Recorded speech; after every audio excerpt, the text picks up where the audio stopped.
So Nintendo has provided some updates to their backward compatibility on the Switch 2 for Nintendo Switch 1 games on their website. And I want to talk about them today on the channel because this is some interesting piece of information that I think may paint more of a picture about some of the concerns I had with backward compatibility in my previous video, and of course the one that I made, a couple of years ago now. Now, if we go ahead and jump in and take a look, we can basically see that Nintendo has provided an update to their compatibility tests of Nintendo Switch games on Nintendo Switch 2, and you can see that the update was on the 15th of April. The previous one was on the 1st of April, so it's been about, 14, 15 days, couple of weeks since the last test, and it says the next update is planned for May, so it seems like Nintendo is doing a bi-weekly or every couple of weeks they'll update this compatibility list. But what you'll notice is, at least from the jump, you'll see that there's nothing that has really changed here.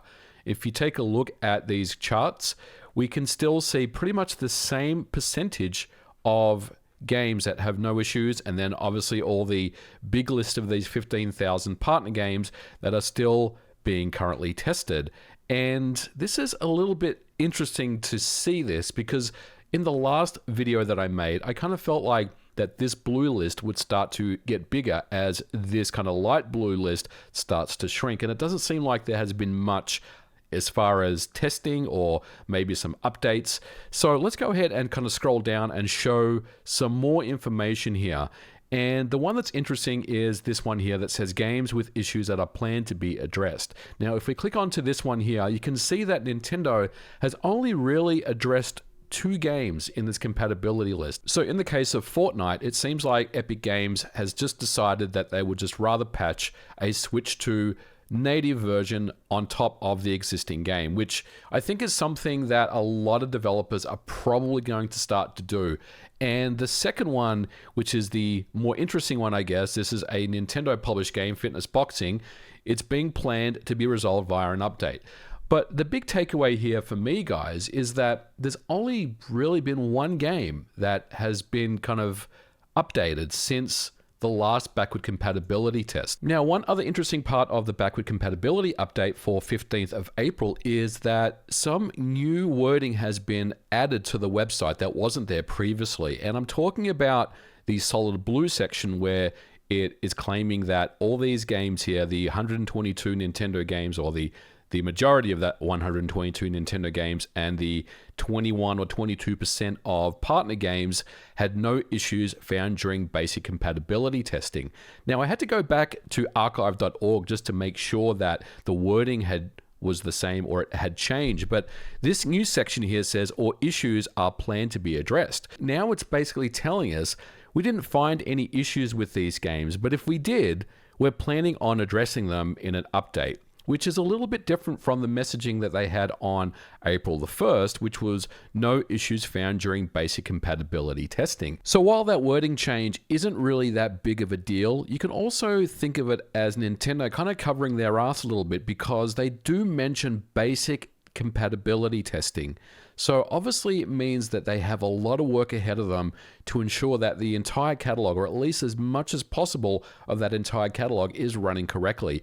And I think they're uncovering more issues as they go, hence the addition of that wording on the kind of the solid blue section. So with the Switch 2, the software-based backward compatibility layer that is being developed is going to be very interesting to see how it goes. Look, I suspect that there's going to be some early teething problems with this. And I do think if you take a look at someone like Microsoft, who has been working on backward compatibility layers since the days of the Xbox 360, it took them a long, long time to get where they are. And I do think Nintendo is doing the right thing here, providing a backward compatibility layer. And look, ultimately, you have to start from somewhere. And I think we're going to see probably a little bit of pain initially, where the backward compatibility layer, while it is going to be good enough, may definitely have issues with some of your favorite games out there. Now, furthermore, something like Fortnite, which requires a Switch 2 update to make the game run again on a Switch 2, is something that I'm expecting that developers are going to start to do themselves.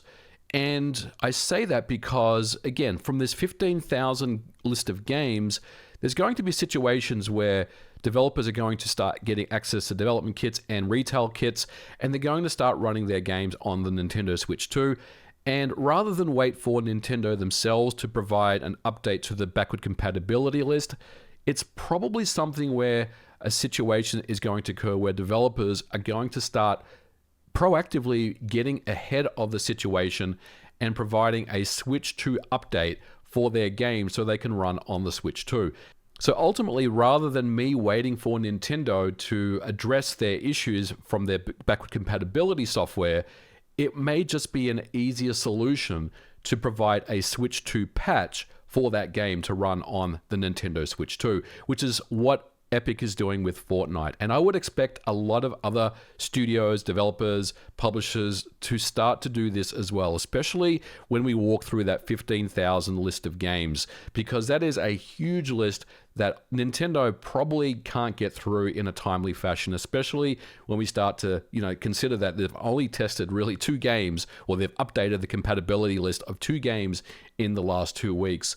Now, a lot of people have asked me since the last video that I made, should I upgrade to the Nintendo Switch 2 or should I keep my Switch 1 to play Switch 1 titles? At this point in time, I would say if you're still very much invested in the Nintendo Switch 1 and you have a library of Nintendo Switch 1 games, then I would keep your Nintendo Switch for the time being. I would probably wait and see what backward compatibility looks like 6 months from now, 12 months from now, a couple of years out from now, before really making a decision to sell your Nintendo Switch. I think at the end of the day, we're starting to see more visibility into the complexities Nintendo is having with their backward compatibility layer. It's obviously not something that is just a seamless drop-in solution. And again, we haven't really seen any type of update from them from the various press events and roadshows that have been going on. We haven't seen any type of, example of backward compatibility running at all. We've seen Switch 2 editions of games, we've seen native Switch games, but we haven't really seen anything else beyond that. So it'll definitely be interesting to see the updates to the backward compatibility library on the Nintendo Switch 2. We're going to continue to keep an eye on this because this is obviously something that I'm very much interested in myself. But for now, guys, we're going to leave it here. This was just a quick one, and we will also have a regular MVG video on Monday. I'm working on something really cool for everyone, so check out the channel next week. But for now, we're going to leave it here. Thank you so much for watching, and if you liked it, please don't forget to leave me a thumbs up, and we will catch you guys in the next episode. Bye for now.